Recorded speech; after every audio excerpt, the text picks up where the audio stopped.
Hello again.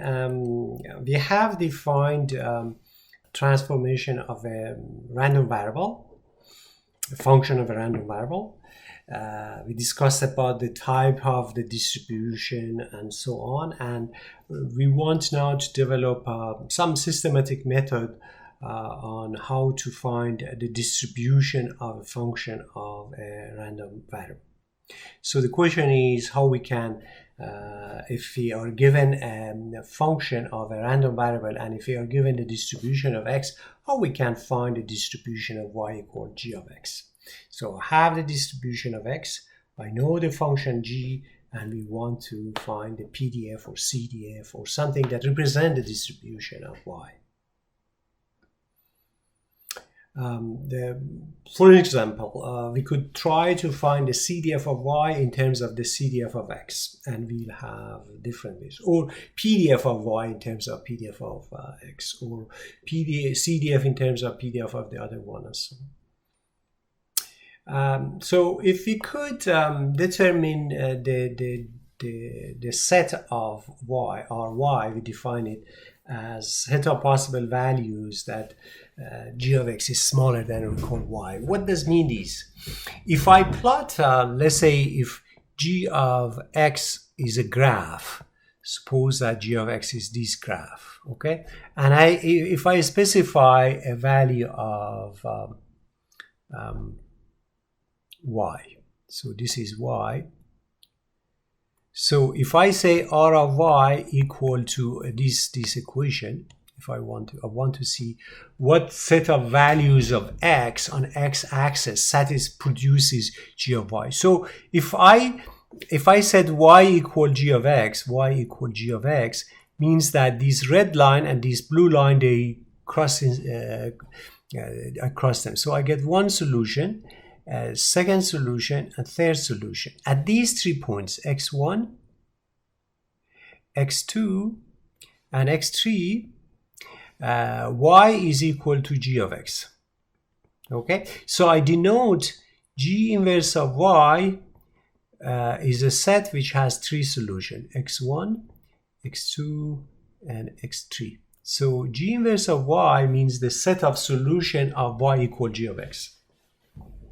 Now, the question is that for what range on x-axis g of x is smaller than or equal y, for what areas? What I think is that if I take a scissor and I cut from this red line, okay, if this is a piece of paper and you cut it, so whatever is below this line, its g value is smaller than y. So my solution is going to be, I should be on this curve, okay?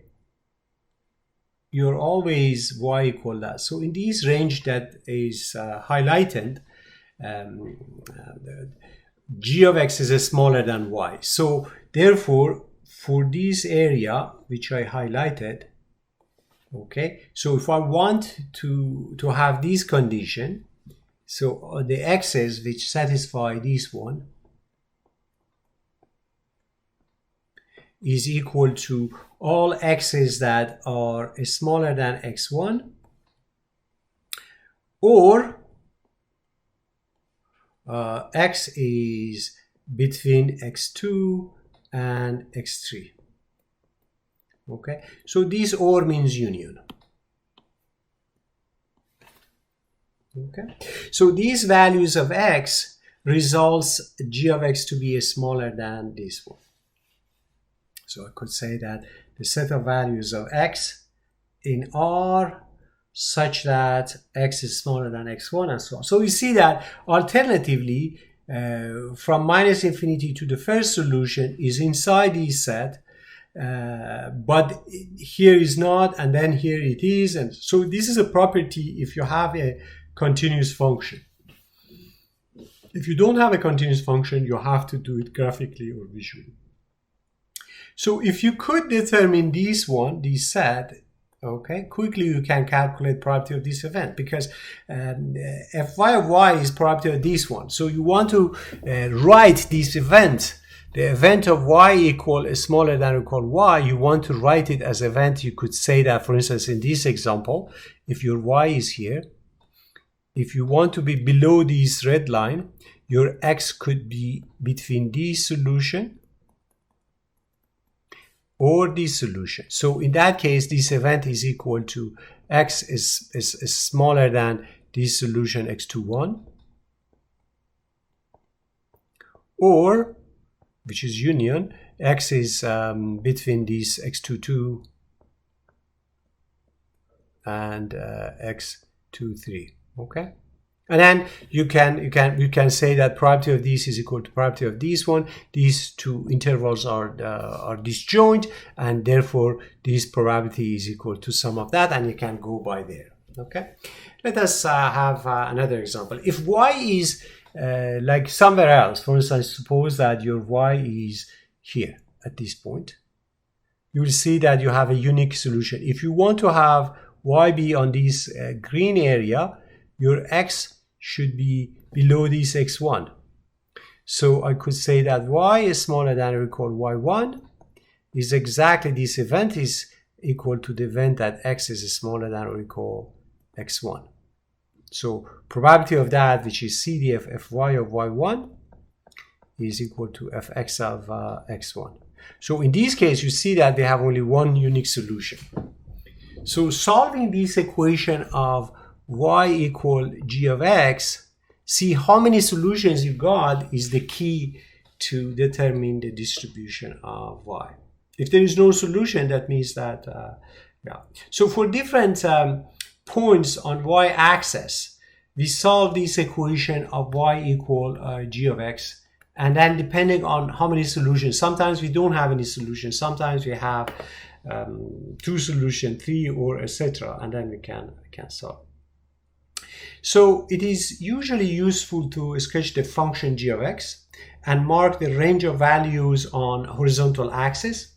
For instance, in this graph, if y is smaller than a, then we have no solution.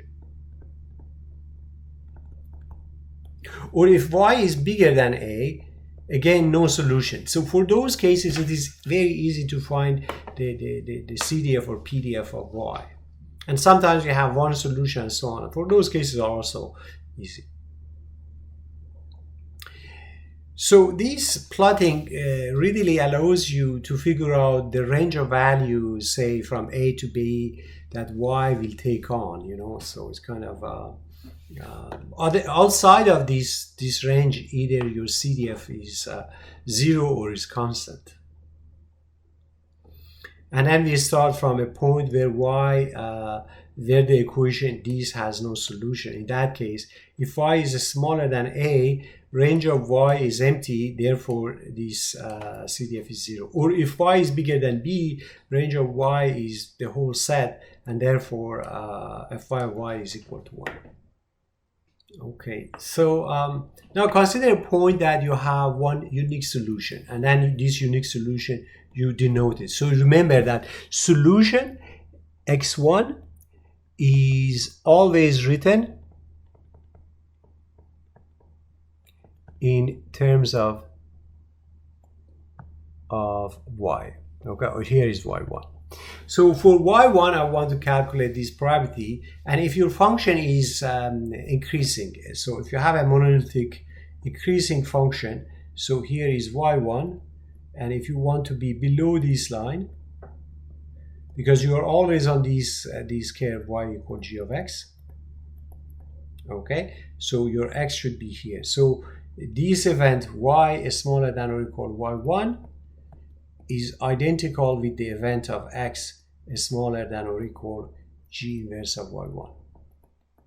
Okay, and obviously CDF of this at y1 is equal to CDF of this at this one, x1 is equal to that. So this is a very holy equation. So if y equal g of x has multiple solutions, then you could say that g of x is smaller than or equal y2 for some other values is equivalent to say that x is in some subintervals. For instance, if you have a function like that, and then this is your y.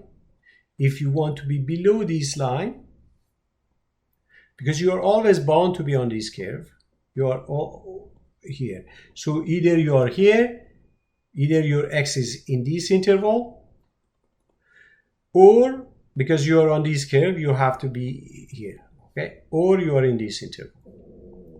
So what you find first solution, second solution, third solution, etc., and you figure out that this guy means that x is in these disjoint intervals. Obviously, in this equation, if you have three solutions, fy of y is equal to the CDF at the first solution plus the minus CDF of the second solution, and so on. Alternatively, plus minus, plus minus. So these steps are easy for continuous functions. If they are not continuous, then you have to be careful a little bit more, but you can do it. So we will have some